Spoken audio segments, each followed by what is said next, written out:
Kan ya kalau PPh pasal 26 adalah subjek pajaknya luar negeri ya. Nah, kita lihat objek pajak penghasilan pasal 26 ya, bisa berupa gaji, upah, honor, tunjangan, dan pembayaran lainnya dengan nama dan bentuk apapun yang dijelaskan pada halaman berikut. Next. Ya, jadi siapa yang menjadi pemotong PPh pasal 26? Bisa badan pemerintah, ya, bisa juga subjek pajak dalam negeri, ya, penyelenggara kegiatan, ya, bentuk usaha tetap atau perwakilan perusahaan luar negeri lainnya. Ya, next. Nah, siapa saja yang berstatus sebagai subjek pajak luar negeri? Yang pertama adalah seorang individu yang tidak bertempat tinggal di Indonesia, di mana individu yang tinggal di Indonesia tidak lebih dari 183 hari dalam setahun atau 12 bulan, dan perusahaan yang tidak didirikan atau berada di Indonesia yang mengoperasikan usahanya melalui bentuk usaha tetap di Indonesia. Ya, jadi kalau ada usaha tetap di Indonesia, ya walaupun orangnya tidak tinggal di Indonesia, kemudian juga tidak tinggal lebih dari 183 hari, ya, ataupun perusahaannya tidak didirikan dan berada di Indonesia, tapi kalau mengoperasikannya melalui bentuk usaha tetap di Indonesia, dia menjadi subjek pajak luar negeri. Ya.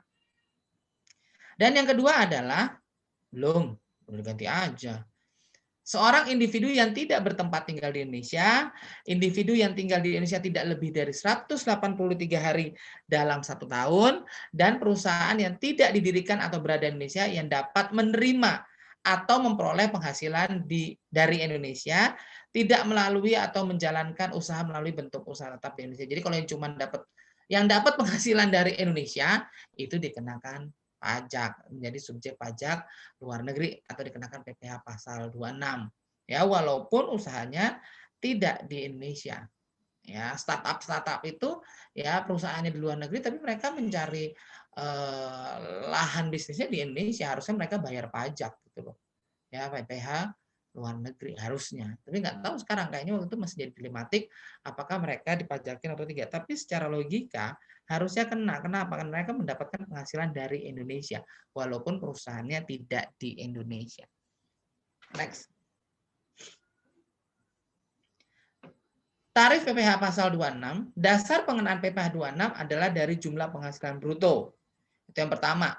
Yang kedua adalah dikenakan tarif PPh pasal 26 sebesar 20% dengan memperhatikan ketentuan yang diatur dalam persetujuan penghindaran pajak berganda dalam hal orang pribadi yang menerima penghasilan adalah subjek pajak luar negeri dari negara yang telah memiliki perjanjian P3B dengan Indonesia.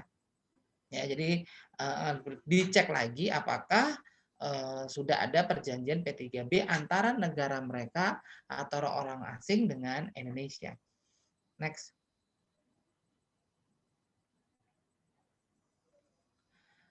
Perhitungan pemotongan PPh pasal 26 atas penghasilan wajib pajak luar negeri yang memperoleh honorarium, gaji sebagian atau seluruhnya dalam mata uang asing. Seperti contoh, Mark Schwartz adalah seorang profesor di bidang ekonomi kesehatan dari Australian National University. PKN STAN mengundang yang bersangkutan untuk menjadi pembicara seminar The Impact of COVID-19 in the Middle Income Families, The Case of Indonesia selama 2 jam. Jadi ceramahnya selama 2 jam. Ia memperoleh honorarium sebesar 800 US dollar per jam. Kurs Menteri Keuangan pada saat pemotongan adalah 14.000 untuk $1. Maka perhitungan PPh pasal 26-nya adalah honorarium Profesor Mark Schwartz yaitu $800 dikali 2, ya karena dia 2 jam, dikali 14.000 karena convert dari $1 sama dengan 14.000 ya, sudah dipatok atau dijadikan standar biaya oleh Menteri Keuangan. Jadi total semua dia dapat 22.400.000. Maka PPh pasal 26 yang terutang adalah 20% kali 22.400.000 yaitu 4.480.000. Next.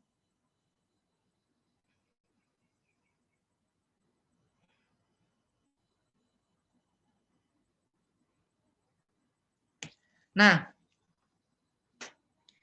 istilah penerima penghasilan yang dipotong PPh. Nah, kita sudah kembali lagi ke PPh 21. Jadi PPh 26 itu nggak terlalu banyak, cuma sedikit. Jadi kita masuk lagi ke PPh pasal 21 ya. Jadi PPh pasal 26 itu langsung dipotong ya. Besarnya berapa? Sebesar 20%. Ya. Apa aja sih dari PPh pasal 26 itu? Kita kembali lagi. Back dulu yang halaman pertama.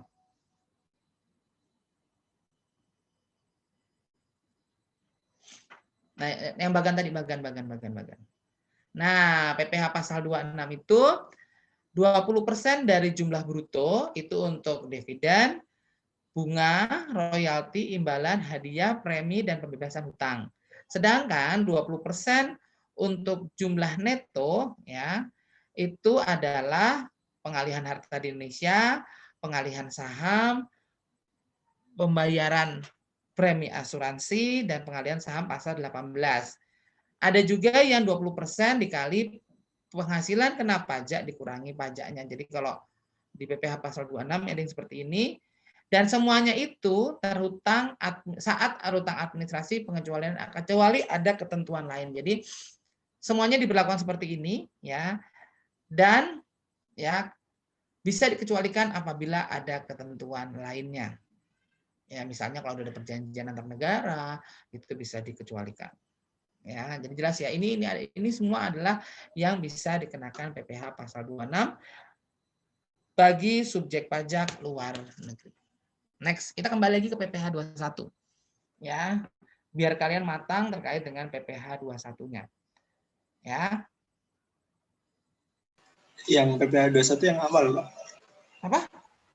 Yang lanjut tadi atau yang awal? Yang lanjut dulu tadi lanjutannya. Itu semuanya kayaknya ke belakang udah PPh 21 deh. Itu semua ke belakangnya PPh 21 karena PPh 21 memang lebih banyak daripada PPh 26. Nah, ya kan coba back lagi. Nah, konteks berikutnya PPh 21 kembali lagi ke PPh 21 karena 26 itu jauh lebih simpel. Ya. Oke, next. Nah, kita lihat istilah penerima penghasilan yang dipotong PPh 21.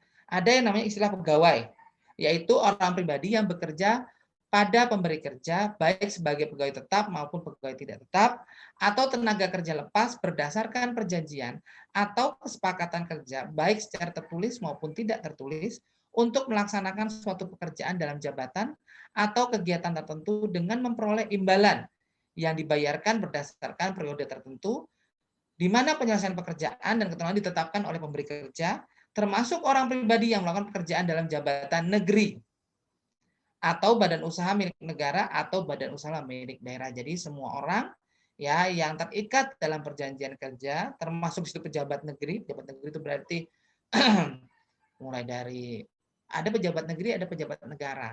Ya, kalau pejabat negara itu sebetulnya termasuk di dalamnya adalah pejabat negara gitu loh ya, yang kayak presiden segala macam, mereka juga dipotong gitu loh PPh 21-nya. Kalau pejabat negeri itu pejabat eselon 4, eselon 3, eselon 2, eselon 1. Atau mereka-mereka yang bekerja di BUMN atau BUMD. Jadi intinya semua pegawai yang bekerja, ya orang yang bekerja di Indonesia itu harus dikenakan PPh pasal 21. Next. Nah, pegawai itu ada dua macam, yaitu pegawai tetap dan pegawai tidak tetap atau pegawai kerja lepas.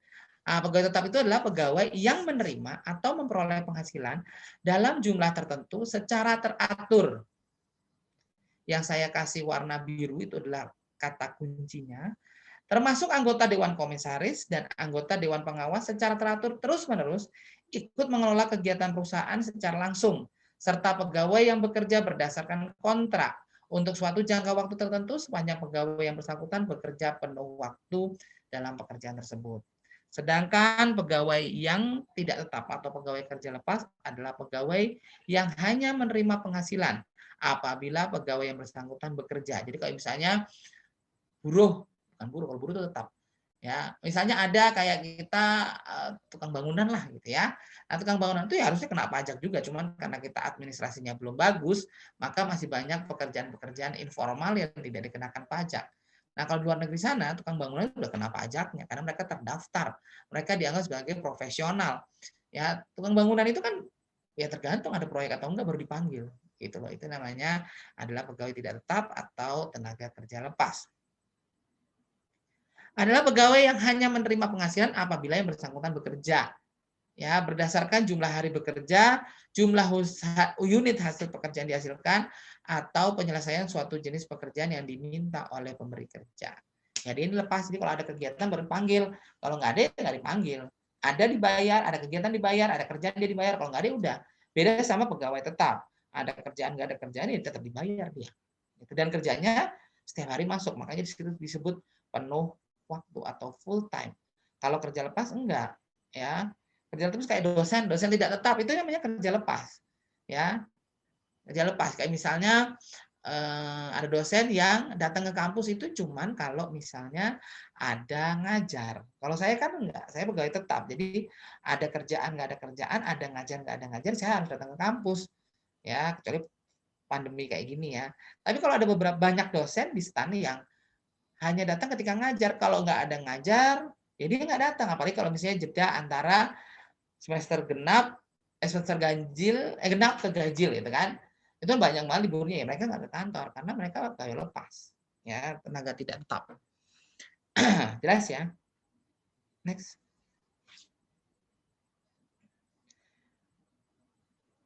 Nah, ada juga yang istilah yang lain.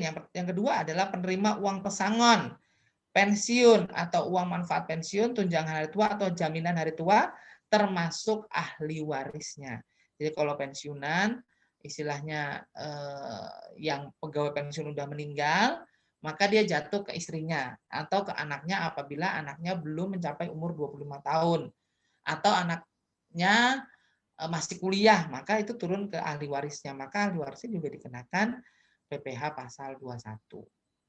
Yang ketiga, penerima penghasilan bukan pegawai adalah orang pribadi selain pegawai tetap dan pegawai tidak tetap yang memperoleh penghasilan dengan nama dalam bentuk apapun dari pemotong PPh 21 ataupun 26 sebagai imbalan atas pekerjaan, jasa, kegiatan tentunya dilakukan berdasarkan perintah atau permintaan dari pemberi penghasilan. Contoh, saya mau bikin rumah, saya panggil arsitek, ya enggak, ya udah, ya itu dia kerjain gitu loh ya, kerjain. Jadi begitu pekerjaannya selesai, ya maka ya udah, dia udah nggak ada urusan lagi sama saya. Saya semester depan atau kalau mau bikin rumah manggil orang lain ya monggo-monggo aja, ya itu bukan pegawai. Kemudian juga misalnya artis, ya kita mau kampanye, misalnya ada partai mau kampanye, manggil artis A gitu kan, ya udah selesai. Besok mau kampanye lagi ya manggil artis yang lain monggo-monggo aja. Itu yang namanya penerima penghasilan bukan pegawai. Next. Nah, yang bukan pegawai sebagai penerima atau memperoleh penghasilan sehubungan dengan pekerjaan jasa kegiatan lainnya adalah tenaga ahli yang melakukan pekerjaan bebas. Seperti kalau kalian ada masalah nyewa pengacara, ya kan? Misalnya kemudian juga arsitek yang saya bilang tadi, ya. Kemudian notaris kayak misalnya kalian mau urus tanah, ya itu tinggal nggak ada hubungan lagi begitu selesai urusan, selesai bayar, selesai. Pemain musik, pembawa acara, penyanyi, pelawak, bintang film, artis sinetron, bintang iklan, sutradara, dan pekerja seni lainnya. Itu juga sama. Ya, dia bukan pegawai tetap maupun pegawai tidak tetap atau pegawai lepas. Olahragawan, penasihat, pengajar saya bilang tadi ya, pengajar, pelatih, penceramah kayak misalnya ada penceramah dari ya tadi profesor kayak tadi profesor itu ya namanya dia bukan pegawai, dia juga bukan pegawai tidak tetap ataupun pegawai tetap, dia bukan pegawai gitu loh, ya dia bukan pegawai, jadi dia datang aja gitu loh, dibayar sesuai dengan kebutuhan. Kayak misalnya dulu pernah di Universitas Gadjah Mada pernah manggil Yujum, mungkin kalian orang Jogja pernah tahu yang namanya Yujum. Ya, nah mereka si Yujum itu ngasih ceramah di S3 gimana caranya bikin gudeg ala dia. Ya, padahal dia sekolah aja enggak, ya enggak, tapi dia bisa karena profesionalismenya dia. Ya, pengarang, peneliti, penerjemah, pemberi jasa dalam bidang-bidang termasuk teknik komputer dan sebagainya, agen iklan, pengawas proyek, ya, kemudian juga pembawa pesanan atau kurir, ya, kemudian dan lain sebagainya. Itu semua bukanlah pegawai tetap maupun tidak tetap. Bentar ya.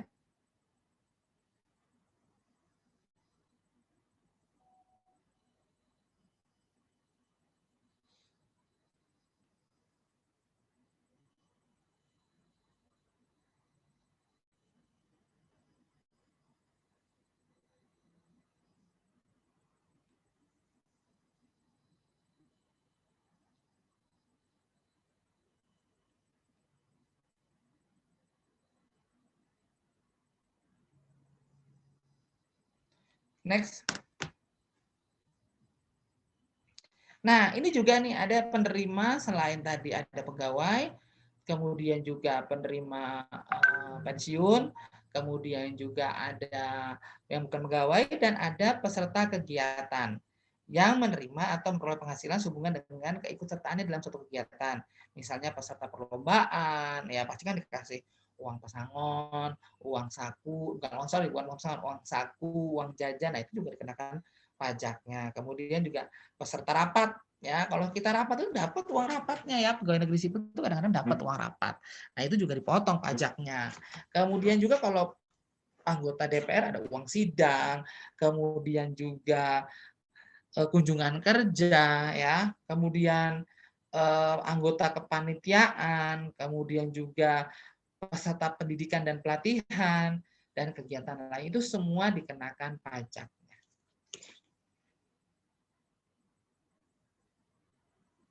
Next. Nah, ada pengecualian di sini. Mungkin udah berkali-kali saya jelaskan dulu di awal, udah saya jelaskan ya.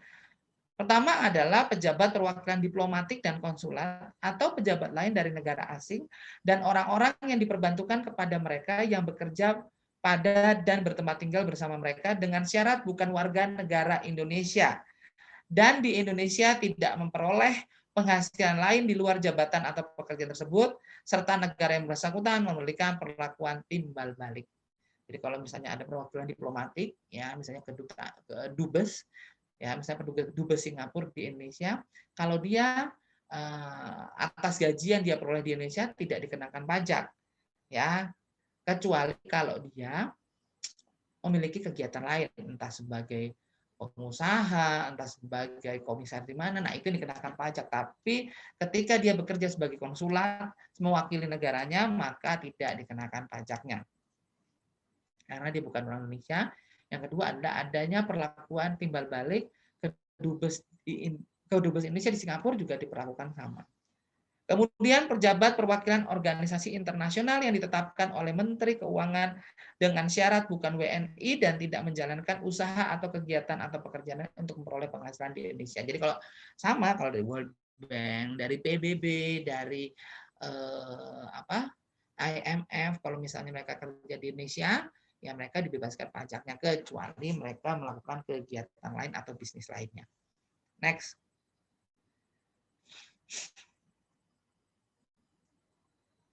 Nah, istilah penghasilan yang dipotong dalam PPh pasal 21. Pertama, ada penghasilan yang diterima atau diperoleh pegawai tetap, baik berupa penghasilan yang bersifat teratur maupun tidak teratur. Nah, yang teratur itu apa aja? Penghasilan bagi pegawai tetap berupa gaji atau upah, kemudian segala macam tunjangan. Ya, teratur itu berarti setiap bulan dapat dan kecenderungannya besarnya sama. Dan imbalan dengan nama apapun yang diberikan secara periodik berdasarkan ketentuan yang ditetapkan oleh pemberi kerja, termasuk uang lembur. Yaitu istilahnya yang bersifat teratur. Ada juga yang tidak teratur. Nah, yang tidak teratur itu adalah penghasilan pegawai tetap yang bersifat tidak teratur. Nah, penghasilan ini ya diterima dalam 1 tahun, ya bisa berupa bonus, ya enggak. Bonus itu kan kita nggak tahu kita bonusnya berapa, ya enggak. Bisa ada, kadang-kadang tidak ada. THR, jasa produksi, tantiem, gratifikasi pula di sini gratifikasi enggak ya, kita terima gratifikasi aja nggak boleh kan gitu. Atau imbalan jenis lainnya dengan nama apapun, ya. Gratifikasi udah pasti nggak boleh, nggak gimana ceritanya, itu sesuatu yang nggak boleh di Indonesia. Maksud dipajakin kan gitu.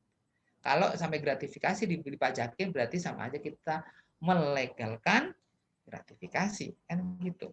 Makanya itu di situ mungkin ada kesalahan dalam apa namanya ya, istilah ya, karena sebetulnya yang namanya gratifikasi kan di Indonesia itu nggak boleh, ya nggak, udah nggak boleh, mungkin di luar negeri juga nggak boleh ya. Beda, kalian tahu kan bedanya antara gratifikasi dan suap menyuap. Kalau suap menyuap itu saya ada masalah, ya, saya ada masalah, ya, kemudian juga misalnya saya lagi ngurus bea cukai gitu, barang saya mau masuk ke Indonesia, lagi ngurus di bea cukai, terus saya ada kurang dokumen. Nah, terus saya bilang, udahlah Pak, tolong Pak, diberesin, ini ada sekedar uang terima kasih, itu namanya suap menyuap. Ya, itu suap namanya. Kalau gratifikasi nggak gitu. Saya bakal punya urusan dengan Bapak itu. Karena saya adalah pengusaha misalnya impor buah. Saya pasti punya, suatu saat saya punya urusan dengan Bapak itu, karena Bapak itu kerja bea cukai. Nah, nggak ada masalah pun saya kirim. Misalnya saya kirim buah, kirim parcel waktu Lebaran, kirim kue waktu ulang tahun. Sehingga kalau gratifikasi itu yang ditembak adalah perasaan psikologisnya. Ketika nanti someday saya ada masalah nih, misalnya saya kurang dokumen dalam impor buah, si bapak itu agak nggak enak, nggak enak kali saya mau menegur, karena mereka udah baik sama saya, udah ngasih buah, ngasih kue, ngasih kenang-kenangan, ngasih ini, ngasih itu. Nah, itu namanya gratifikasi. Mungkin di sini gratifikasi itu pemberian kali ya. Kita bisa gunakan istilah pemberian. Tantiem itu adalah hadiah yang diberikan kepada direksi ya atas hasil atau komisaris atas hasil keuntungan perusahaan. Nah, yang kedua adalah penghasilan yang diterima atau diperoleh penerima pensiun secara teratur berupa uang pensiun atau penghasilannya. Jadi mungkin kalau Bapak Ibu kalian sudah ada pensiun atau kakek nenek kalian, cek pasti ada yang namanya pajak penghasilan. Penghasilan sehubungan dengan pemutusan hubungan kerja dan penghasilan sehubungan dengan pensiun yang diterima secara sekaligus berupa uang pesangon, uang manfaat pensiun, tunjangan hari tua, jaminan hari tua, dan pembayaran lain sejenisnya. Jadi kalau kadang-kadang habis ada yang PHK, maka dapat uang pesangon, ya, atau uang pensiun. Kalau PNS sih pensiunnya kecil ya. Atau di swasta kadang-kadang kalau pensiun itu bisa dapat 1 miliar, ada yang dapat 1 miliar, nah itu dipotong pajak. Ya, kadang-kadang kalau kita lihat pesangon itu gede-gede. Uang pensiun swasta juga gede-gede, karena pensiun swasta begitu dikasih 1 miliar, selesai, tiap bulannya udah nggak ada urusan lagi sama kantor. Beda dengan kita PNS. Kalau kita PNS itu kan di depannya nggak gede ya, paling cuma 20 juta, dikasihnya 30 juta gitu kan. Tapi setiap bulannya kita masih dapat ya, dapat penghasilan dari pemerintah. Nah, itu bedanya, Pak. Nah, sekarang karena itu terlalu memberatkan negara, akhirnya mau dipikirkan nih apakah kita sistem ASN kita yang sekarang menggunakan sistem kayak swasta. Jadi dikasih gede di depan, habis itu selesai. Nggak tahu kapan mulai berlakunya. Ya, mungkin zaman kalian udah begitu kayaknya. Begitu juga ada yang penghasilan dipotong PPh 21 itu penghasilan pegawai tidak tetap atau tenaga kerja lepas berupa upah harian, upah mingguan, upah satuan, upah borongan, atau upah yang dibayarkan secara bulanan. Atau imbalan yang kepada bukan pegawai antara lain honorarium, komisi, fee, atau imbalan lain sehubungan dengan pekerjaan jasa atau kegiatan yang dilakukan. Next. Kemudian juga imbalan kepada peserta kegiatan, ya bisa uang saku, uang representasi, uang rapat, honor, hadiah, penghargaan dengan nama dalam bentuk apa, misalnya kayak misalnya dalam kelas gitu kan, kemudian ada oke kita adakan lomba gitu kan, terus oke ini ada pemenangnya, juara 1 dapat 2 juta, juara 2 dapat 1,5, juara 3 dapat 1 juta, itu dipotong pajak semua. 7.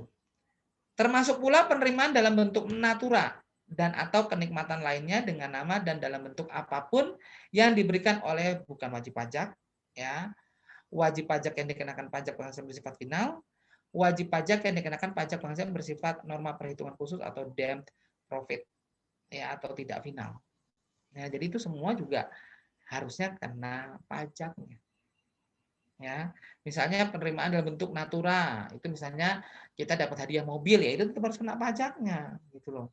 Karena dihitung, dikira-kira, ya dinilai kira-kira mobil tersebut harga berapa, maka kelihatan pajaknya berapa. Oke, next.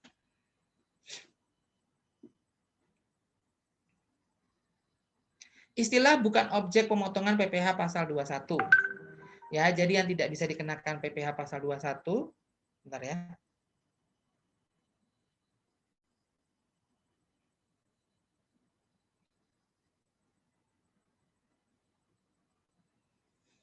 Yang pertama adalah pembayaran manfaat atau santunan asuransi dari perusahaan asuransi sehubungan dengan asuransi kesehatan, asuransi kecelakaan, asuransi jiwa, asuransi dwiguna, dan asuransi beasiswa. Jadi kalau ada misalnya ada orang masuk rumah sakit, kemudian uang dari asuransinya itu turun, maka ya nggak kenakan pajak, gitu loh ya.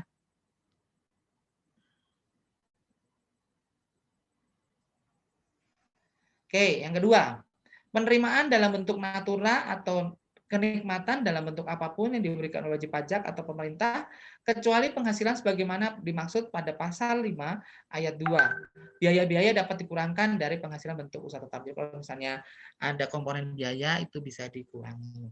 Ya, itu tidak termasuk dalam objek pemotongan PPh 21. Ya. Yang ketiga, iuran pensiun yang dibayarkan kepada dana pensiun yang pendiriannya telah disahkan oleh Menteri Keuangan, iuran tunjangan hari tua, iuran jaminan hari tua kepada Badan Penyelenggara Tunjangan Hari Tua, atau Badan Penyelenggara Jaminan Sosial Tenaga Kerja yang diberikan oleh pemberi kerja. Jadi kalau misalnya di sini keluar uang jam sostek, keluar uang pensiun, yang pensiunnya bukan dari itu ya, yang bukan dari istilahnya pensiunnya yang sudah disahkan oleh Menteri Keuangan, ya kayak misalnya taspen, nah itu nggak dipotong pajak. Ya, next. Ini ada apanya nih ya? Zakat juga nggak dipotong ya, unsur zakat pula dipotong ya. Kemudian juga beasiswa tidak melakukan pemotongan PPh 21.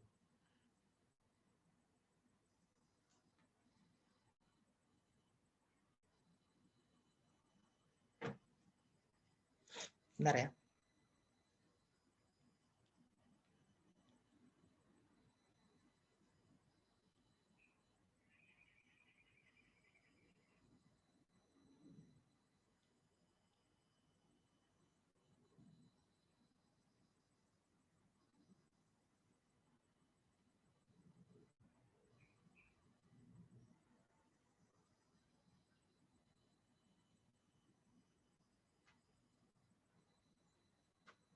Next.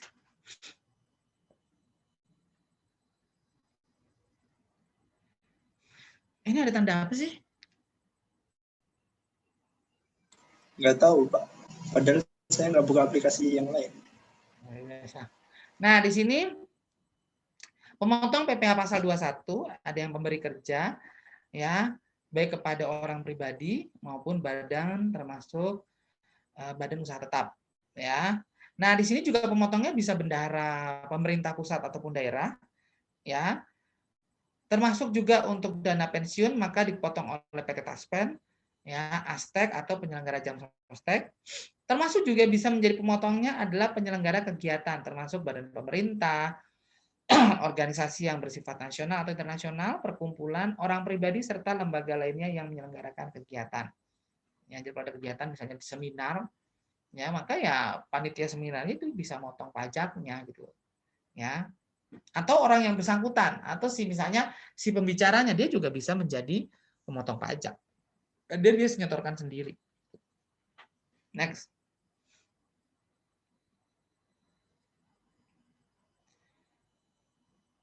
Ya, yang bukan pemotong PPh 21 yang pertama adalah teman-teman, kalau tiba-tiba laptop saya keluar dari mana? Dari Zoom, mohon dimaklumi ya, barusan rumah saya mati lampu. Jadi nanti kalau tiba-tiba baterai saya habis, karena laptop saya udah agak lemah, jadi kalau baterainya nggak dicolokin, ya cepat habisnya. Gitu ya. Nanti kalau tiba-tiba saya leave Zoom, berarti nanti kalian langsung tanya-tanya aja di WA Group. Nanti kalau udah nyala lagi, baru kita lanjut di Zoom lagi ya. Oke, Pak. Mau udah 2 hari ini di Depok sering mati lampu, saya nggak ngerti apa karena hujan atau karena apa ya. Dari hari Sabtu malam, Minggu, kemarin ini barusan mati lagi. Oke, yang bukan menjadi pemotong PPh 21 yang pertama adalah kantor perwakilan negara asing. Ya karena apa ya saya bilang tadi, pegawainya aja nggak dipotong pajaknya, mau ngapain gitu kan. Yang kedua adalah organisasi-organisasi internasional yang ditetapkan oleh Menteri Keuangan sebagai bukan subjek pajak. Ya. Kemudian memberi kerja orang pribadi yang tidak melakukan kegiatan usaha atau pekerjaan bebas yang semata-mata mempekerjakan orang pribadi untuk melakukan pekerjaan rumah tangga atau pekerjaan bukan dalam rangka melakukan kegiatan usaha atau pekerjaan bebas. Jadi kalau kegiatan-kegiatan biasa yang bukan usaha ya maka tidak wajib melakukan pemotongan. Tidak wajib melakukan pemotongan PPh pasal 21. Next.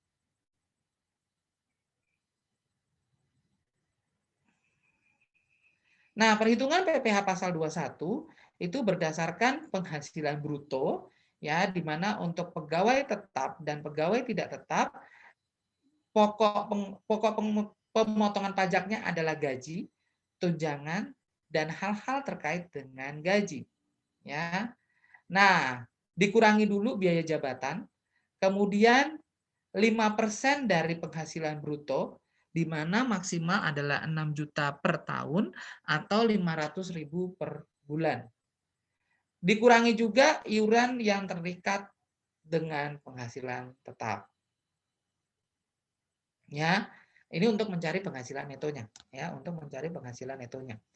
Begitu juga untuk penerima pensiun, maka dasarnya untuk pemotongan pajaknya adalah uang pensiun baik bulanan, ya, uang pensiun bulanan dan juga tunjangan yang ada di dalamnya.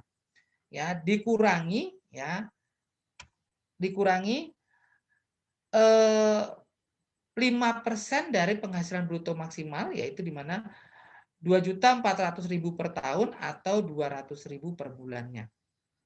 Ya. Nah, itu akan menghasilkan penghasilan neto. Ya, maka penghasilan neto tersebut dikurangi dulu PTKP-nya. Ya, baru kita dapat yang namanya penghasilan kena pajak.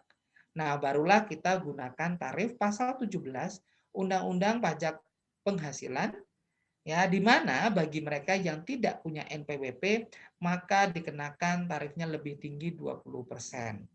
Ya, itu yang kita bahas untuk pegawai tetap dan pegawai tidak tetap serta penerima pensiun.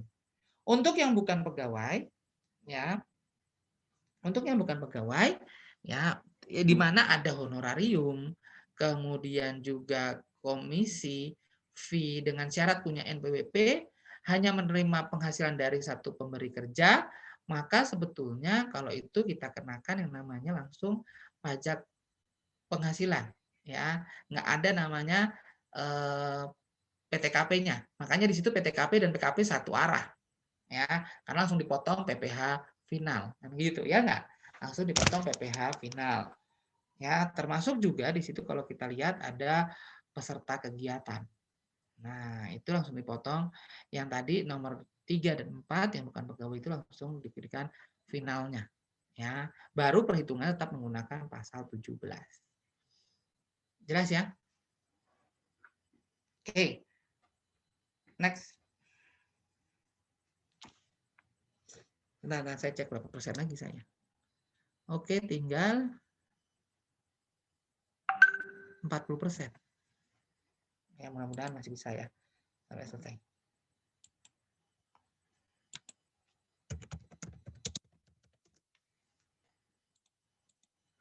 Oke. Untuk perhitungan PPh pasal 21 tiap masa atau per bulan, ya, maka perkiraan atas penghasilan yang bersifat teratur dalam satu bulan.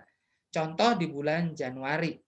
Ya, di sini ada gaji kehormatan, gaji tunjangan terkait segala macamnya, termasuk di sini adalah ada namanya uang pensiun, ya. Termasuk ada tunjangan yang terkait.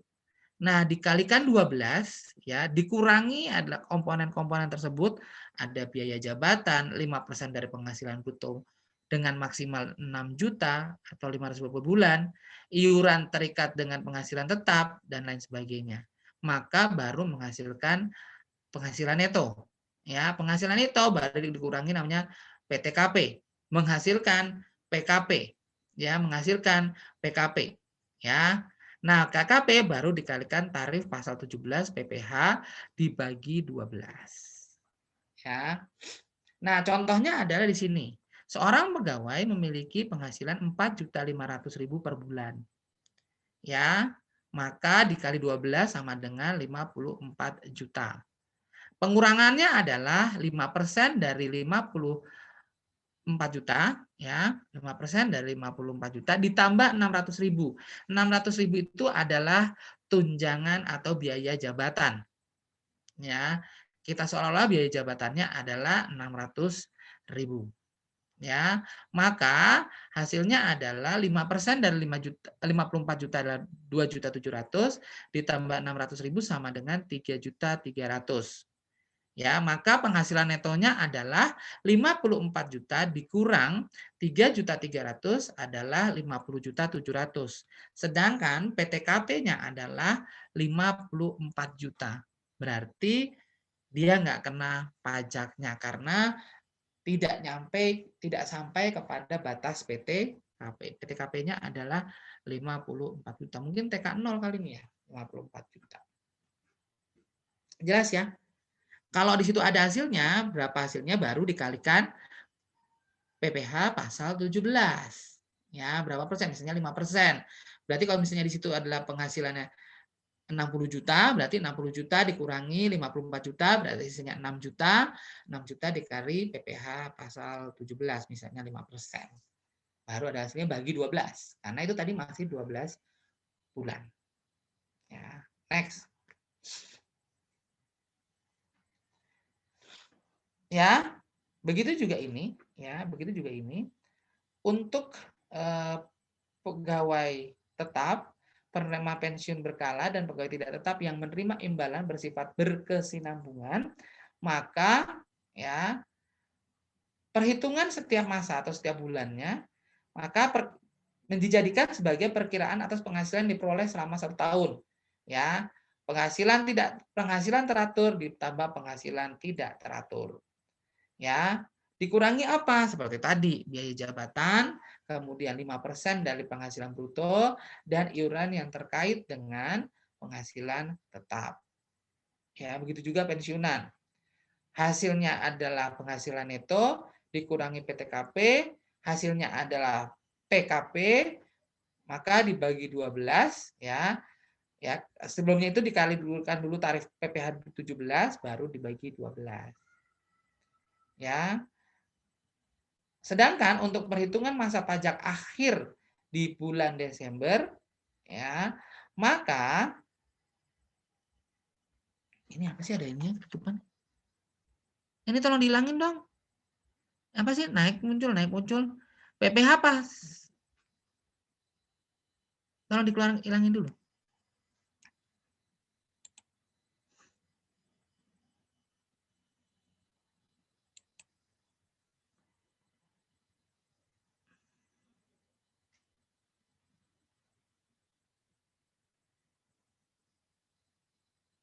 Nih, di sini.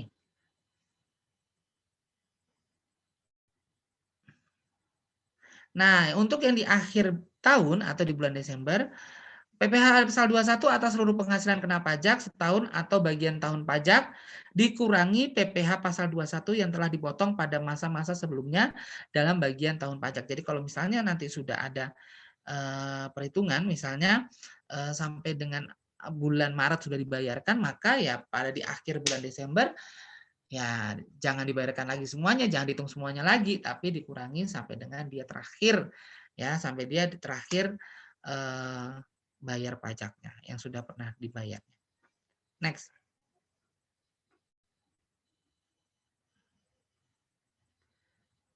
Ya, kemudian juga untuk pegawai tidak tetap atau kerja lepas, apabila di situ ada uang saku harian, mingguan, satuan atau borongan, maka perhitungannya berbeda. Untuk uang saku atau upah yang jumlahnya kurang dari 450.000, maka tidak dipotong pajak, tapi untuk yang lebih dari 450.000 dikurangi 450.000 dulu. Jadi misalnya dia satu harian, misalnya dia dapatnya misalnya 600.000, maka dikurangi dulu 450.000, 150.000 baru dikali 5% untuk pajaknya. Ya.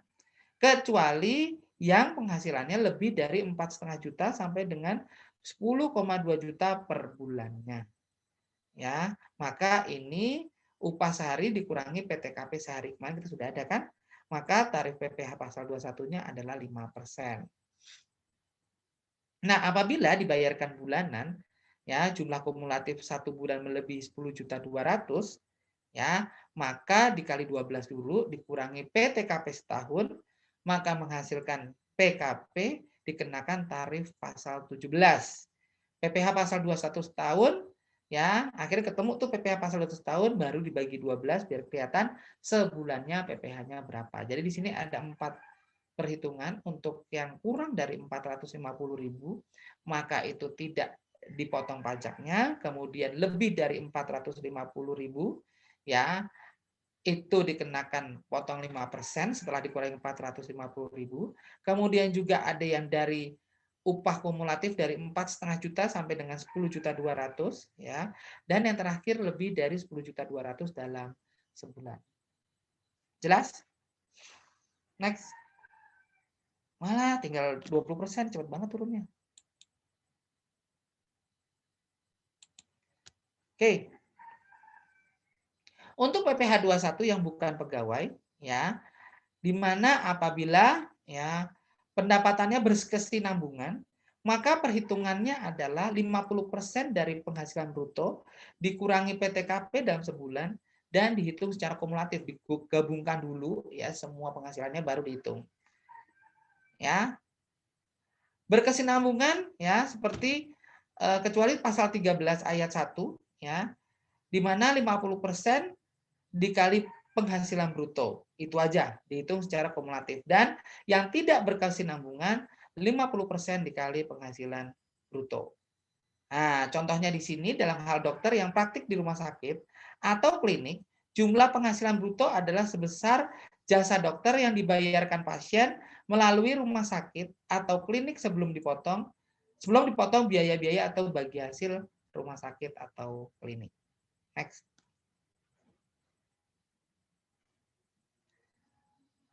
Ini untuk dewan komisaris, ya.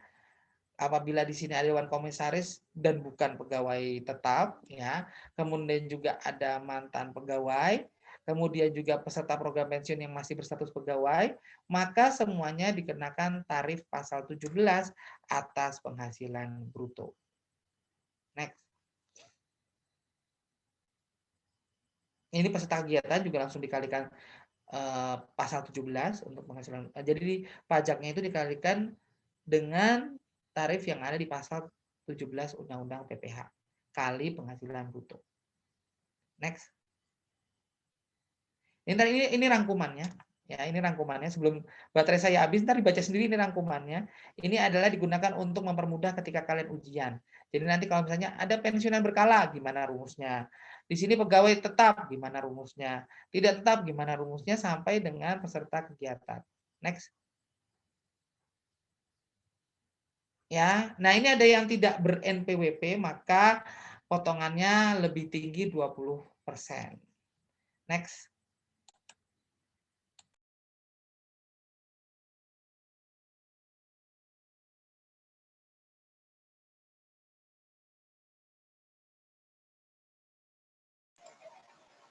Mas Irfan, silakan dilanjutkan. Silakan dijelaskan, Mas Irfan.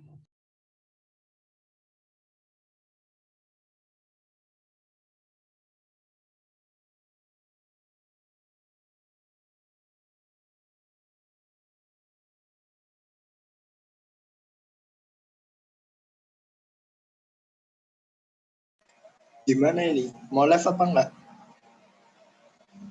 Tunggu chat WA aja kayaknya deh. Tunggu dulu. Siap.